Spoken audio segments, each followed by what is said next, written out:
క్రీస్తు యేసు ఘనమైన నామంలో వీక్షకులందరికీ శుభములు. 40 దినాల ఉపవాస ధ్యానాలలో ఈరోజున 16వ దినానికి చేరుకున్నాం. ఈ 16వ దిన ధ్యానాంశము హెచ్చరిక. మత్తయి సువార్త 24వ అధ్యాయం అంతా కూడా ప్రభు జరగబో సంఘటనల గురించి హెచ్చరికలు చేసినట్లు బైబిల్ గ్రంథం సెలవిస్తూ ఉంది. ఈ మత్తయి సువార్త మత్తయి సువార్త 24వ అధ్యాయం 1 నుంచి 6 వచనాలు ఈరోజు ధ్యానించుకోబోతున్నాం. యేసు దేవాలయం నుండి బయలుదేరి వెళుచుండగా ఆయన శిష్యులు ఆ దేవాలయపు కట్టడములు ఆయనకు చూపించవచ్చిరి. అందుకు ఆయన, మీరు ఇవన్నీ చూచుచున్నారు కదా, రాతి మీద రాయి ఒకటైనను ఇక్కడ నిలిచి ఉండకుండా పడద్రోయబడునని మీతో నిశ్చయముగా చెప్పుచున్నానని వారితో అనెను. ఆయన ఒలీవల కొండ మీద కూర్చుండి ఉన్నప్పుడు శిష్యులు ఆయన వద్దకు ఏకాంతముగా వచ్చి, ఇవి ఎప్పుడు జరుగును? నీ రాకడను ఈ యుగ సమాప్తికి సూచనలేవి మాతో చెప్పుమనెను. అంత మాత్రమే కాదు, 4వ వచనం చూస్తే యేసు వారితో ఇట్లనెను, ఎవడను మిమ్మల్ని మోసపరచకుండా చూచుకొనుడి. అనేకులు నా పేరిట వచ్చి నేనే క్రీస్తునని చెప్పి పలువురిని మోసపరిచెదరు. మరియు మీరు యుద్ధముల గూర్చి యుద్ధ సమాచారముల గూర్చి వినబోదురు. మీరు కలవరపడకుండా చూసుకొనిడి. ఇవి జరగవలసి ఉన్నవి కానీ అంతము వెంటనే రాదు. ఇక్కడ అంతాన్ని గూర్చినటువంటి సూచనలు అడుగుతున్నారు శిష్యులు. ఎట్లా తెలుసుకుంటాం మేము? సూచనలు ఏమైనా ఉన్నాయో ప్రభా?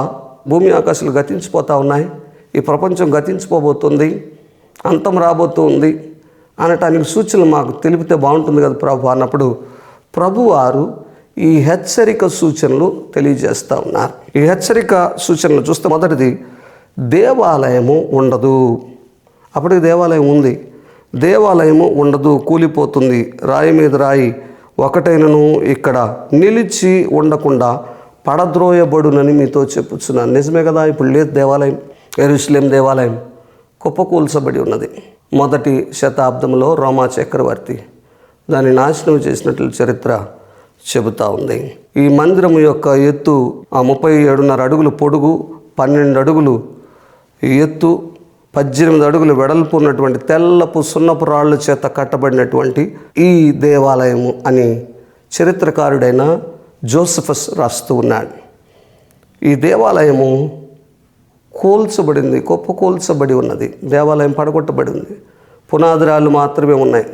పునాదిరాలు ఒక్కొక్కటి 400 టన్నుల బరువు ఉంటుందని జోసెఫస్ రాస్తున్నాడు. పునాదిరాళ్ళు మాత్రం మిగిలి ఉన్నాయి, కానీ మందిరము లేదు. ఇది సూచన, ఇది ఒక సూచనగా ప్రభు చెప్తున్నాడు. అంత మాత్రమే కాదు, ఇంకా సూచనలు వారు అడిగినటువంటి వేరు ప్రశ్నలు అడిగినప్పుడు మందిరము దేవాలయము నాశనం కావటం ఒక సూచన.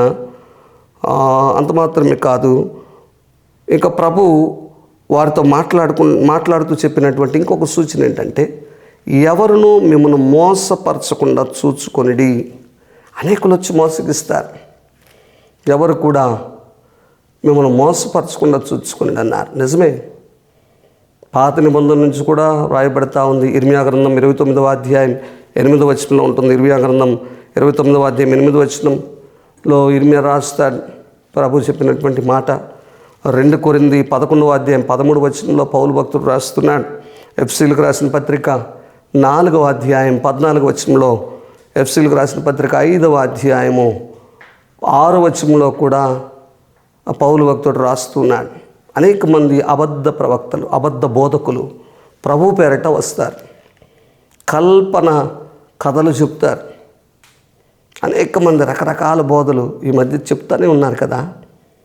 29వ అధ్యాయం ఇర్మియా గ్రంథం 8వ వచనంలో చూస్తే అనేక మంది ప్రవక్తలు, మంత్రజ్ఞులు వచ్చి మిమ్మల్ని మోసపోవద్దని చెప్తున్నాడు. వారి కలలు కన్నామని, కలలు ద్వారా మాకు సమాచారం అందిందని చెప్తూ ఉంటారు. నమ్మొద్దని కూడా అక్కడ ప్రభు చెప్తూ ఉన్నారు. ఈ భక్తుల ద్వారా ప్రభు మాట్లాడుతూ ఉన్నాడు. అంత మాత్రమే కాదు, యుద్ధములను గూర్చినటువంటి సమాచారం వస్తుంది. యుద్ధములు రాజ్యం మీదకి రాజ్యములు వేస్తుంది, యుద్ధాలు జరుగుతాయి. అయితే అవి రాకడకు సూచన అయితే కాదు, వెంటనే రాకడ రాదు అని కూడా ప్రభు చెప్పారు.